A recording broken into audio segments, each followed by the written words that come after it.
రాష్ట్ర ముఖ్యమంత్రి వర్యులు నారా చంద్రబాబు నాయుడు గారికి ఏపీ వీరవసంత దివ్యాంగుల సంక్షేమ సంఘం మనస్ఫూర్తిగా వారికి హృదయపూర్వక నమస్కారాలు తెలియజేస్తూ మా విన్నపం, అయ్యా చంద్రబాబు గారు, మీరు విజన్ ఉన్న నాయకులు, ఈ దేశంలోనే ఎవరూ చేయలేనన్ని అనేకమైనటువంటి మంచి పనులు, అభివృద్ధి పనులు శరవేగంగా చేస్తున్నారు.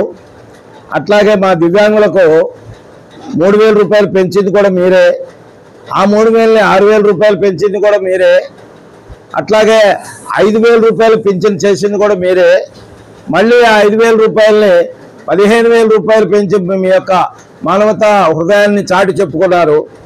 అంతవరకు మాకు సంతోషమే. అయితే పింఛన్తోనే మా బ్రతుకులు బాగుపడతాయనేది అనుకోకుండా మాకు మా బ్రతుకుదారులు మేము మా కాళ్ళ మీద మేము నిలబడి ఆత్మగౌరవంగా బ్రతికే విధంగా మా బ్రతుకులను కూడా బాగు చేయమని చెప్పి ఈ సందర్భంగా మీకు మా సమస్యలను విన్నవించుకుంటున్నాం. రాబోయే ఎన్నికల్లో మాకు కూడా 5% రాజకీయ రిజర్వేషన్ ఇవ్వండి.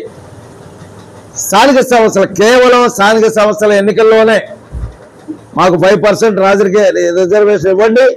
ఇస్తామని కూడా మీరు మంగళగిరి పార్టీ ఆఫీసులో మాకు హామీ ఇచ్చి ఉన్నారు. అట్లాగే నందమూరి తారక రామారావు గారు పార్టీ స్థాపించిన తర్వాత దివ్యాంగుల కాలనీలు ప్రత్యేకంగా మాకు కాలనీలు కట్టించారు. దానివల్ల మాకు ఎన్నో ప్రయోజనాలు ఉన్నాయి. కాబట్టి ఇప్పుడు మీరు ఇల్లు లేని అందరికీ కూడా ఇల్లు ఇచ్చే ఉద్దేశంలో 100% ఉన్నారు. కాబట్టి మా దివ్యాంగులకు ప్రత్యేక హౌసింగ్ కాలనీలు కూడా కట్టించమని అడుగుతున్నాం. ఇప్పటికే సొంత ఇల్లు ఉన్నటువంటి వాళ్ళకి కరెంటు, ఇంటి పన్నులు, డ్రైనేజీ పన్నులు, కుళాయి పన్నుల్లో 50% రాయితీ ఇవ్వమని అడుగుతున్నాం. అట్లాగే భార్యాభర్తల్లో ఎవరు దివ్యాంగులైతే వారి పేరున మీరు ఇచ్చే ఇంటి పట్ట ఇవ్వమని కూడా కోరుతున్నాం. ఒకవేళ వాళ్ళిద్దరు కూడా దివ్యాంగులే అయితే ఇద్దరి పేరున జాయింట్ రిజిస్ట్రేషన్ చేసి మాకు పట్టా ఇవ్వమని చెప్పేసి ఈ సందర్భంగా మిమ్మల్ని కోరుతున్నాం. చదువు తక్కువ ఉన్నట్టు చదువుకున్న వాళ్ళకి 4% రాజకీయ ఉద్యోగాలు ఉన్నాయి. అట్లాగే బ్యాక్లాగ్ పోస్టులు ఉన్నాయి. అవి సక్రమంగా అమలు చేయమని చెప్పేసి కూడా ఈ సందర్భంగా కోరుతున్నాం. చదువు తక్కువ ఉన్నటువంటి వాళ్ళకి రోడ్డు పక్కన బడ్డీ కొట్లు పెట్టుకునే అవకాశం కల్పించమని కోరుతున్నాం. అట్లాగే మా దివ్యాంగ మహిళలు ఎక్కువగా అత్యాచారానికి గురవుతున్నారు. అటువంటి వాళ్ళకి 5 లక్షల రూపాయల ఎక్స్గ్రేషియా, హత్య కూడా జరిగితే 10 లక్షలు ఎక్స్గ్రేషియా ఇవ్వమని అడుగుతున్నాం. మరి అట్లాగే ఈ మధ్యకాలంలో 50 ఏళ్ళు నిండిన ఒంటరి పురుషులకు కూడా రేషన్ కార్డులు ఇస్తామని చెప్పారు.